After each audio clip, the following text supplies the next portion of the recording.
வணக்கம் மக்களே. 2K நட்டு கேமிங் பேசுகிறேன். என்னடா இவன் எப்போயுமே ஷார்ட்ஸ் தான் போடுவான், ஒன்ட்டா படிக்கிறத கட் பண்ணி போடுவான், வீடியோ தான் போடுவான். இன்றைக்கி என்னடா ஃபுல் வீடியோ போடுறான்னு எதிர்பார்க்காதீங்க. இது பேரண்ட்ஸ்க்காக நான் போடுறேன்.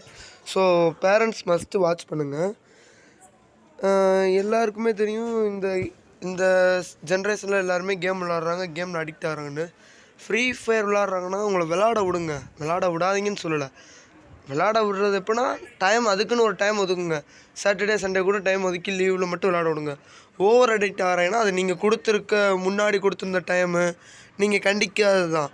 இப்போ அவன் விளாட்றான் அவன்கிட்ட பிடிங்க வைக்கிறீங்கன்னா அவன் மைண்ட் வேறு மாதிரி ஆயிரும். அவனுக்கு ஒரு மனுஷன் இயல்பாக ஒரு விஷயத்தை பண்ணிகிட்டு இருக்கும்போது திடீர்னு வேறு விஷயம் மாற அவனுக்கு மைண்டு அப்செட் ஆயிரும். படிப்பில் கான்சன்ட்ரேஷன் இருக்காது, எல்லாமே போயிடும். இப்போ கூட எனக்கு தெரிஞ்ச வரைக்கும் நிறையா பேர் கேமில் அடிக்ட் ஆகலை. நிறையா இந்த வயசுலேயே பெரியவங்க கூட பழகி தெரியாத பழக்கத்தை பழகிட்டு கெட்டு போகிறது, போதைக்கு அடிமையாகிறது, இந்த மாதிரி தான் நான் பார்த்துட்ருக்கேன். எனக்கு தெரிஞ்ச வரைக்கும் இதுதான் அடிக்ட் ஆகிருக்காங்க. கேமில் அடிக்ட் ஆனவங்களையும் பார்த்துருக்கேன். அவங்க மோஸ்ட்லி ஃபுல் அண்ட் ஃபுல் விளாட்றாங்க 24 hours. இப்போ என்ன சொல்ல வரேன் அப்படின்னு கேட்குறீங்கன்னா, விளாட விடுங்க.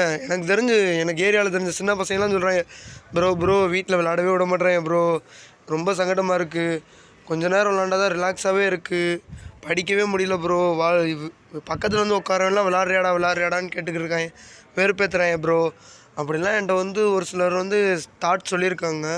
அவங்களுக்காக தான் இந்த வீடியோ போடுறேன். நான் எப்போயுமே பசங்க பக்கம்தான் இருப்பேன். பேரண்ட்ஸ் அதுக்காக கோச்சிக்கிறாதீங்க. பசங்க தானே அடுத்த ஜென்ரேஷன், அவங்க லைஃப் தானே முக்கியம், அவங்களுக்காக தானே நீங்கள்.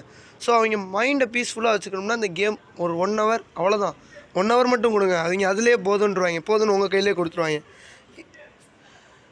அவ்வளோதான் நினைக்கிறேன் பேரண்ட்ஸ். ஆனால் இருந்தாலும் நீங்கள் கொஞ்சம் கண்டிப்பாக இருப்பீங்க, ஸ்ட்ரிக்டாக இருப்பீங்க அப்படின்னா அவனுக்கு கேமில் விடாமல் வேறு ஏதாச்சும் ஃபோனில் யூஸ் பண்ணுறதுக்காச்சும் கொடுங்க. ஃபோன் கொடுங்க, ஆனால் லிமிட்டடாக.